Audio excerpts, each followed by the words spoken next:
नमस्ते दोस्तों, मैं हूं आशिमा और आज हम बात करने वाले हैं बच्चों से रिलेटेड चाइल्डहुड डेवलपमेंटल डिसऑर्डर और डिलेज के बारे में। आप में से बहुत सारे लोगों ने मुझसे पूछा है कि कौन से ऐसे सबसे पहले सिम्टम्स हैं, कौन से ऐसे साइन हैं, लक्षण हैं जो हम अपने बच्चों में ऑब्जर्व कर सकते हैं बहुत छोटे में ही, 1 साल से पहले उम्र में ही, और जिनके लिए हम ध्यान रख सकते हैं और जिनके बारे में अपने डॉक्टर से हम बात भी कर सकते हैं। तो आज हम इन सब बातों के बारे में बात करने वाले हैं। सबसे पहले तो मैं आपको बताऊंगी कि कौन से सबसे पहले ऐसे साइंस हैं जो अपने बच्चों में आप देख सकते हैं, जो कि एक अलर्ट है, जो कि एक रेड फ्लैग हैं, जिनसे आप अपने डॉक्टर से बात कर सकते हैं।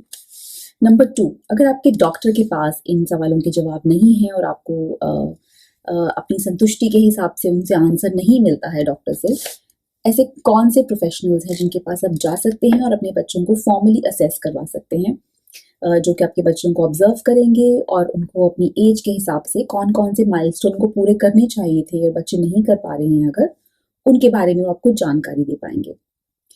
और मैं उसके बाद बात करूंगी कि अगर आपको ऐसा डायग्नोसिस मिल भी गया है अपने बच्चों के लिए, उसके बाद कौन से स्टेप्स हैं, उसके बाद आप क्या कर सकते हैं। चलिए शुरू करते हैं। सबसे पहले बात करते हैं कौन से ऐसे साइंस हैं, कौन से ऐसे सिम्टम्स हैं बच्चों में, 1 साल से छोटे बच्चों में, जो कि आप ऑब्जर्व कर सकते हैं। जब भी अपने बच्चों को ऑब्जर्व कर रहे हैं, हम बहुत सारी तस्वीरें लेते हैं, बच्चों की वीडियोस बनाते हैं। इनके साथ साथ एक छोटी सी नोट भी रखें, छोटी सी एक डायरी बना के रखें अपने बच्चों की, जिसमें आप उनके बिहेवियर्स को ट्रैक कर सकते हैं। इससे आपको पता लग गया कि कौन सी चीज़ें बच्चे पहले कर रहे थे, अब नहीं कर रहे हैं, और जो भी आपकी कुछ ऑब्जर्वेशंस हों, ये आपके बहुत काम आएंगी आगे जाकर जब अपने बच्चों की ग्रोथ आप ट्रैक कर रहे हैं। और मैं ये बता दूं आपको, जब अपने बच्चों को आप ट्रैक कर रहे हैं, मेक श्योर कि उनकी तबीयत ठीक हो और कोई और ऐसा कारण ना हो जिसकी वजह से वो अपनी सोशल या कम्युनिकेशन में उनकी कोई फ़र्क आता हो। जैसे फॉर एग्जांपल, अगर आपका वेव कर रहा था और आज तबीयत उसकी ठीक नहीं है, तो जाहिर सी बात है कि वो उतना एक्टिव नज़र नहीं आएगा, उतना सोशल नज़र नहीं आएगा, उतना स्माइलिंग नज़र नहीं आएगा। तो इसीलिए जब भी आप इन बिहेवियर्स को देख रहे हो, इन एक्टिविटीज़ को देख रहे हो, तो मेक श्योर कि बच्चा ठीक हो, भूखा ना हो ऑफ कोर्स, एंड इस तरीके की चीज़। तो चलिए शुरू करते हैं। सबसे पहले तो 6 महीने की उम्र तक बच्चों में सोशल स्माइल आ जाना चाहिए।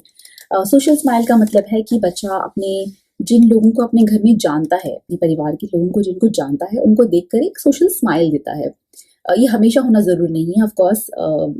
इसके पीछे बहुत सारे फैक्टर्स हो सकते हैं। बच्चे को पेट दर्द हो रहा है, बच्चे को गैस है, बच्चे को कोई और प्रॉब्लम भी है, लेकिन बिल्कुल ही अगर बच्चा 6 महीने तक कभी भी किसी भी रिलेटिव को, किसी भी फैमिली मेम्बर को अगर स्माइल नहीं करता है देखकर 6 महीने तक, तो इस बात का आप नोट रखिए और हम इसके बारे में अपने डॉक्टर से बात करेंगे उसके बाद में। पहला नंबर तो ये बात है। दूसरा है कि अगर आप बच्चा जो है वो 9 महीने तक कोई फेशियल एक्सप्रेशंस चेंज नहीं करता है, हैरानी के, सरप्राइज के, दुखी होने के, फेशियल एक्सप्रेशंस के फेस पे जो है वो उसके इमोशन के एक्सप्रेशंस नज़र नहीं आ रहे हैं आपको 9 महीने तक, और वो कोई बैक एंड फोर्थ जो है वो अब आपको देखकर कोई साउंड नहीं निकाल रहा है, अगर आप उससे कुछ साउंड निकाल के बात करते हैं और वो आपको रिस्पॉन्ड नहीं कर रहा है 9 महीने तक, ये भी एक रेड फ्लैग हो सकता है। इसका भी ज़रूर आप नोट रखिए और हम इसके बारे में भी डॉक्टर से अपने बात करेंगे। उसके बाद जैसे बच्चा एक बचकानी आवाज़ों में बातें करता है, इसको बैबलिंग बोलते हैं हम लोग। इन वर्ड्स का जो बच्चे निकालते हैं, इसका कोई मतलब नहीं होता है। इसको हम बोलते हैं कि बच्चा अपनी ही भाषा में कुछ बोलने की कोशिश कर रहा है। तो अगर ये 1 साल की उम्र तक बच्चा जो है वो इस तरह से नहीं बात कर रहा है, ये बच्चा किसी फैमिली मेम्बर से बात ऐसी कर सकता है। कई बार बच्चे अपने टॉयज़ को देखकर ऐसी बात कर रहे होते हैं, या फिर बच्चे खेल खेल में ही इस तरह से बैबलिंग कर रहे होते हैं। और अगर ये 1 साल तक नहीं होता है, ये भी एक रेड फ्लैग हो सकता है, जिसके बारे में आपको थोड़ा सा सजग रहना पड़ेगा। जैसे बच्चों का पॉइंट नहीं कर रहा है, जेस्चर्स नहीं कर रहा है, वेव नहीं कर रहा है, बिल्कुल भी कुछ भी 1 साल तक, वो भी एक रेड फ्लैग हो सकता है। पॉइंटिंग हो सकती है, जैसे किसी टॉय को देखकर बच्चा पॉइंट कर रहा है, पार्क की तरफ पॉइंट कर रहा है, बॉल की तरफ पॉइंट कर रहा है, क्लॉक की तरफ पॉइंट कर रहा है, किसी भी ऑब्जेक्ट की तरफ बच्चे पॉइंट करते हैं, बाय बाय के लिए वेव करते हैं। ये अगर 1 साल तक नहीं होता है, ये भी एक तरीके का रेड फ्लैग हो सकता है। अगर बच्चे के पास कोई वर्ड्स ही नहीं है, कोई वर्ड बच्चे ने 16 महीने तक बोले ही नहीं है, कुछ भी नहीं बोला है 16 महीने तक, ये डेफिनेटली रेड फ्लैग हो सकता है। उसके बाद 2 साल की उम्र तक अगर बच्चा 2 शब्दों के सेंटेंसेस में बात नहीं कर रहा है, 2 शब्दों के वाक्य में बात नहीं कर पा रहा है, ये रेड फ्लैग हो सकता है। ये जो 2 शब्दों के वाक्य हैं, ये बच्चा अपने आप से बोलना चाहिए। अगर बच्चा सिर्फ आपको रिपीट कर रहा है, जो आप बोल रहे हो उसको रिपीट करता है, वो काउंट नहीं होगा। रिपीट करने में कोई प्रॉब्लम नहीं है, रिपीटिशन से ही बच्चे सीखते हैं ऑफ कोर्स, लेकिन 2 साल की उम्र तक बच्चे को खुद से बात करना भी आना चाहिए 2 वर्ड के सेंटेंसेस में। ये वर्ड हो सकते हैं पानी चाहिए, पानी दे दो, दूध दे दो, और कुछ भी। और बहुत अहम बात है कि अगर कोई भी ऐसी एक्टिविटी है, कोई स्किल है जो बच्चा पहले कर रहा था और अब किसी भी रीज़न से नहीं कर रहा है, ये डेफिनेटली एक रेड फ्लैग है। इसको रिग्रेशन बोलते हैं, इसको बोलते हैं कि बच्चा पहले कुछ कर रहा था और अब नहीं कर रहा है। इस बात का ज़रूर ध्यान रखिए, जैसे मैंने पहले भी कहा था, अगर बच्चे की तबीयत ठीक नहीं है तो उस टाइम को आप थोड़ा टाइम तक रुकिए, उस टाइम को आप काउंट मत करिए, क्योंकि बहुत ही ऑब्वियस बात है कि अगर हमारी भी तबीयत खराब होती है तो हमारा भी मन नहीं करता है कई तरीके से बात करने का, स्माइल करने का। तो वो सब चीज़ों को थोड़ा सा वेट करिए। जब बच्चा बिल्कुल ठीक हो आपके हिसाब से, तब इन सब बिहेवियर्स को आपको ऑब्जर्व करना है। तो जब हम हमने जान लिया कि कौन कौन सी ऐसी चीज़ें हैं जो हमें ध्यान रखनी है बच्चे के बारे में, अब बात करते हैं कि अगर आपने ये सब चीज़ें अपने डॉक्टर को बताई हैं और ये वाले आपके क्वेश्चंस जो हैं, कंसर्न्स जो हैं, वो एड्रेस नहीं हो पा रहे हैं, तब क्या करना है।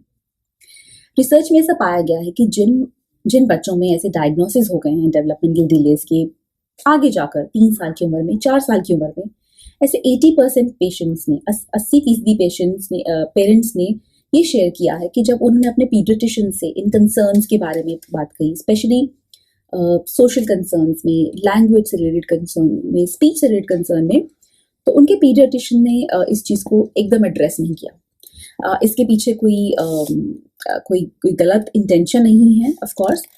बहुत सिंपल सी बात है कि ये जो डिलेज हम लोग देख रहे हैं, ये डिलेज ऑफ कोर्स ये एपिडेमिक है एक तरीके से, इतने सारे नंबर्स में डायग्नोस हो रहा है, लेकिन ये बहुत रीसेंट है।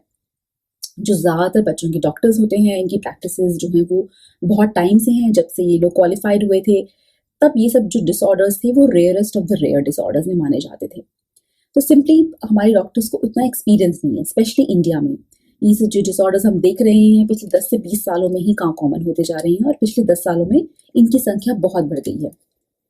तो इसीलिए ही हम लोग के डॉक्टर्स जो है वो ज़्यादातर हमें वेल मीनिंग ही सही ये सलाह देते हैं कि आप थोड़ा टाइम और वेट करिए, बच्चे अपने अपने पेस पे डेवलप होते हैं। लेकिन अक्सर माना गया है कि जो एक माँ है उसको सबसे ज़्यादा अच्छे से पता होता है। एक माँ हमेशा जान लेती है कि कुछ ना कुछ तो बात है, कुछ ना कुछ तो गड़बड़ है, मुझे कुछ ना कुछ तो आगे पूछना है। मैं सिर्फ इतना ही कहूँगी कि अपनी जो मदरहुड गट है, अपनी जो आपकी माँ की जो फीलिंग है, उसको दबाइए नहीं। उसके पीछे जो हमें कुदरत ने ये दी है, ये फीलिंग, उसके पीछे बहुत बड़ा एक कारण है। उसकी बात सुनिए। और अगर आपको लगता है कि आपके डॉक्टर्स के पास इन बातों के आंसर्स नहीं हैं, तो इन आंसर्स को कहीं और खोजिए। ऐसे 3 प्रोफेशनल्स हैं जो आपकी मदद कर सकते हैं आपके बच्चों को एक प्रॉपर्ली फॉर्मली डायग्नोस करने में, असेस करने में प्रॉपर्ली। फर्स्ट है डेवलपमेंटल पीडियाट्रिशियन। डेवलपमेंटल पीडियाट्रिशियंस जो होते हैं ये बच्चों के डॉक्टर ही होते हैं, जैसे कि बाकी बच्चों के डॉक्टर होते हैं, लेकिन ये स्पेशलाइज करते हैं बच्चों की डेवलपमेंट में। ये बच्चों को देखते हैं, असेस करते हैं कि कितनी उम्र है बच्चे की, इस उम्र तक बच्चे को क्या क्या करना चाहिए, स्पेशली सोशल एरियाज में, स्पेशली कम्युनिकेशन में। और ऐसा देखा गया है कि जो हमारे रेगुलर पेडियाट्रिशियंस होते हैं वो हमारे बच्चों की शारीरिक रूप से ग्रोथ की तो बहुत अच्छे से देखभाल कर पाते हैं। कोई बच्चे को प्रॉब्लम है, कोई बच्चे को इन्फेक्शंस हैं, बच्चे की ग्रोथ कैसी हो रही है, वजन कैसा है, हाइट ठीक है कि नहीं है, सर की गोलाई ठीक है कि नहीं है, ये सब तो बहुत अच्छे से देख पाते हैं। लेकिन जैसा कि मैंने बताया कि सोशल और कम्युनिकेशन एरिया में जहाँ पर भी बच्चों में कमियाँ आ जाती हैं, ये बहुत आराम से डायग्नोस नहीं हो पाती हैं, क्योंकि सिंपली ये सब चीज़ें बहुत नई देखने में आ रही हैं अभी हमारे लिए। तो अगर ऐसा हो रहा है तो आपको मैंने बताया कि डेवलपमेंटल पीडियाट्रिशियन के पास जा सकते हैं आप। नंबर 2 चाइल्ड साइकेट्रिस्ट या फिर चाइल्ड साइकोलॉजिस्ट के पास जा सकते हैं। ये 3 प्रोफेशनल्स हैं जो कि आपके बच्चे को डायग्नोसिस कर सकते हैं। ये बात भी और मैं ज़रूर आपको बताना चाहूँगी कि जो भी अगर आप जैसे जाते हैं इन प्रोफेशनल्स के पास में, तो आप क्या एक्सपेक्ट कर सकते हैं। आप अपने इन सब प्रोफेशनल्स में से किसी से भी आप अपने एरिया के हिसाब से, जहाँ पर भी आप रहते हैं, वहाँ अपॉइंटमेंट ले सकते हैं। सभी बड़े अस्पतालों में, बड़े शहरों में खास तौर पे डेवलपमेंटल पीडियाट्रिशियंस होते हैं।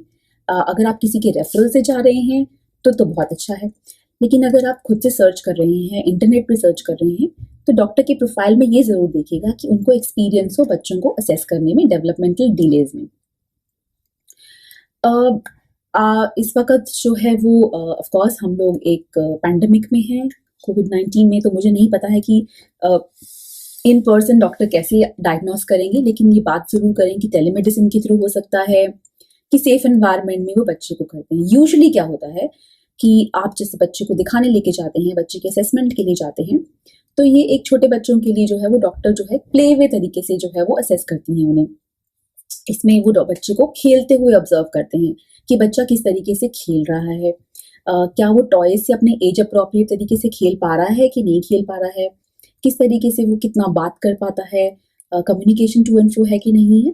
और ऑब्वियसली ये सब कुछ चीज़ें जो है वो उसकी एज के हिसाब से होती हैं। जितने जितने बड़ा एज है बच्चे की, उस एज में बच्चे को क्या करना चाहिए और वो क्या कर पा रहा है। इसके बाद जो है वो बहुत सारी चीज़ें और भी ऑब्जर्व की जाती हैं। बच्चे का आई कॉन्टैक्ट कैसा है, आंखों में देखकर बात कर पा रहा है कि नहीं बात कर पा रहा है। अगर बच्चे को किसी जगह पे मदद की ज़रूरत पड़ती है तो वो अपने आसपास के एडल्ट को अप्रोच करता है कि नहीं करता है। और ये अप्रोच जो है बच्चों को ज़रूरी नहीं कि शब्दों के ज़रिए करना पड़े, बिना शब्दों के ज़रिए, जिसको हम लोग नॉन वर्बल कम्युनिकेशन कहते हैं, ये भी बहुत इंपॉर्टेंट पार्ट है बच्चों की डेवलपमेंट का, तो ये भी देखा जाता है। इसके बाद बच्चे किस तरह से कॉपी कर पाते हैं। अगर मैं उन्हें कुछ दूँ बनाने के लिए छोटा सा ही कोई मॉडल खिलौनों से, क्या वो उसे कॉपी कर पाएंगे कि नहीं कर पाएंगे, इस तरह की चीज़ें जो है वो बच्चों में देखी जाती हैं। ये सब चीज़ें, ये सब जो एक्टिविटी हैं वो बहुत दिखने में बहुत सिंपल सी हैं, पर ये दर्शाती हैं कि बच्चा जो है वो उसकी ग्रोथ कैसी है, मेंटल कॉग्निटिव एबिलिटीज़ कैसी हैं उसकी, कॉपिंग स्किल्स, सोशल स्किल्स।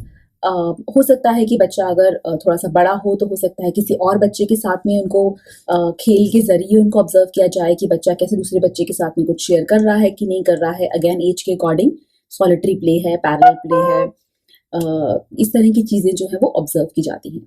इसके साथ साथ डॉक्टर्स ये भी देखेंगे कि क्या आपके बच्चे के कहीं कोई रेपिटेटिव बिहेवियर्स तो नहीं है, कोई ऐसी मूवमेंट्स जो है वो बार बार करता हो बच्चा, वो तो नहीं है, या फिर कोई ऐसे प्री ऑक्यूपेशंस तो नहीं है। इसका मतलब होता है कि कोई ऐसी चीज़ है जिससे बच्चा बहुत ऑब्सेस्ड है, एक ही तरीके से खेलना चाहता है बच्चा, एक ही तरीके के टॉयज प्रेफर कर रहा है। इन सब चीज़ों का जो है वो आपके डॉक्टर्स जो है वो बच्चों में असेसमेंट करेंगे। फाइनली मैं ये बोलना चाहूँगी आपको, हो सकता है कि असेसमेंट के बाद पता लगे कि सब कुछ ठीक है, तो बहुत ही अच्छी बात है। लेकिन अगर आपको कोई डायग्नोसिस मिल भी जाता है बच्चे को, कोई ऐसा डेवलपमेंटल डिले का डायग्नोसिस, तो मैं ये बात कहूँगी कि आप प्लीज़ उम्मीद मत हारिए। हमारे बच्चे हमारी ज़िंदगी में सबसे अहम होते हैं, उनके लिए हम बहुत प्रोटेक्टिव भी होते हैं। तो ज़ाहिर सी बात है कि अगर उन्हें ऐसा कोई डायग्नोसिस मिलता है तो ये हमारे लिए बहुत ही मुश्किल है एक्सेप्ट करना। लेकिन ये एंड ऑफ द रोड नहीं है, मैं ये बोलना चाहूँगी आपको। पिछले 7 से 8 साल से मैं बच्चों के साथ, फैमिलीज़ के साथ मैं काम कर रही हूँ एज़ डेवलपमेंट कोच। मैं ऐसी बहुत सारी फैमिलीज़ को कोच करती हूँ ट्रीटमेंट ऑप्शंस में क्या करना चाहिए जिनके भी बच्चों को कोई ना कोई डेवलपमेंटल डिले या फिर डिसऑर्डर का डायग्नोसिस है। और मैंने ये देखा है, और मैंने ही नहीं, मेरे जैसी ऐसी बहुत सी हज़ारों लोगों ने ऐसा देखा है कि बच्चों के डायग्नोसिस जो होते हैं ये सिंपली सिम्पटम्स हैं।